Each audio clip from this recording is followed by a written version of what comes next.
আজকে 17 বছর পর আপনাদের সামনে আমরা দাঁড়িয়েছি। আমরা তো বাংলাদেশের নাগরিক। আওয়ামী লীগ আমাদেরকে মিছিল করার অধিকার থেকে বঞ্চিত করেছে, আমাদের সমাবেশ করার অধিকার থেকে বঞ্চিত করেছে, আমাদেরকে কথা বলার অধিকার থেকে বঞ্চিত করেছে।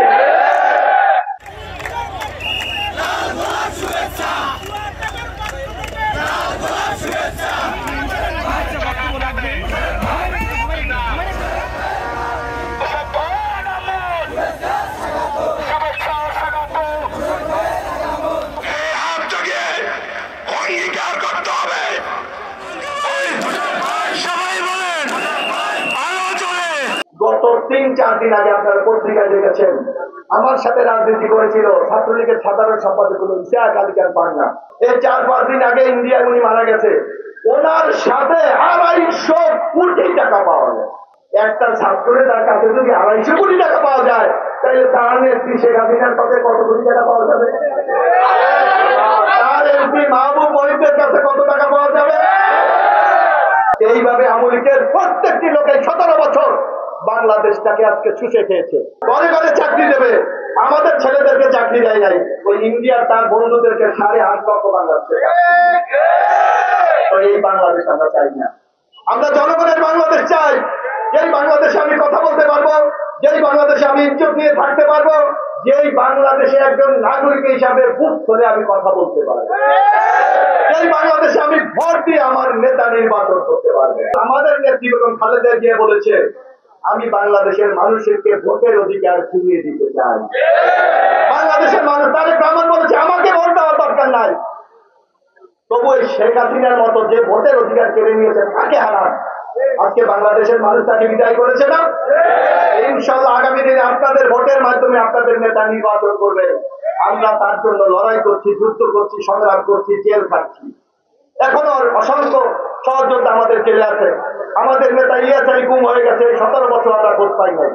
যদি আলম গুম হয়ে গেছে, আমরা খোঁজ পাই নাই, কারণ শেখ হাসিনা আমাদের প্রায় 3000 লোককে গুম করে রেখেছে। আজকে 17 বছর পর আপনাদের সামনে আমরা দাঁড়িয়েছি। আমরা তো বাংলাদেশের নাগরিক।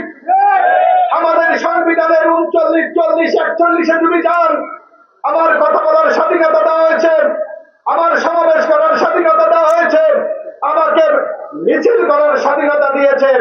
কিন্তু গত 17 বছর কি আমরা তা পেরেছি? আওয়ামী লীগ আমাদেরকে মিছিল করার অধিকার থেকে বঞ্চিত করেছে, আমাদের সমাবেশ করার অধিকার থেকে বঞ্চিত করেছে, আমাদেরকে কথা বলার অধিকার থেকে বঞ্চিত করেছে। শেখ হাসিনা বলেছিলেন, শেখ মুজিবের কন্যা পালায় না। কি বলেছিলেন না? আজকে কে পালিয়েছে বাংলাদেশ থেকে? শেখ হাসিনা বাংলাদেশ থেকে পালিয়ে গিয়েছে। বাংলাদেশের মানুষকে মোকাবেলা করার সাহস শেখ হাসিনার নাই। অথচ আমাদের নেত্রী বেগম খালেদা জিয়া তার বিরুদ্ধে শেখ হাসিনা মিথ্যা মামলা দিয়েছে, তাকে দীর্ঘ 6 বছর কারাগারে রেখেছে। বেগম খালেদা জিয়া কিন্তু বাংলাদেশ থেকে চলে যায় না, কারণ খালেদা জিয়া বাংলাদেশের মানুষকে ভালোবাসে। খালেদা জিয়া বলেছে, বাইরে আমার বন্ধু আছে, কোন প্রভু আমার নাই।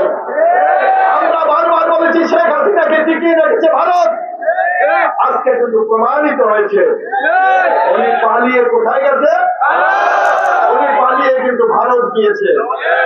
যেই ভারত এখন আপনারা জানেন, শেখ হাসিনা যাওয়ার পর আজকে তারা তিরুপতি তাকে পানি ছেড়ে দিয়েছে। আজকে নোয়াখালী, ফেনী, লক্ষ্মীপুর সহ আমাদের পূর্বাঞ্চলের বিরাট এলাকার মানুষ আজকে পানির নিচে।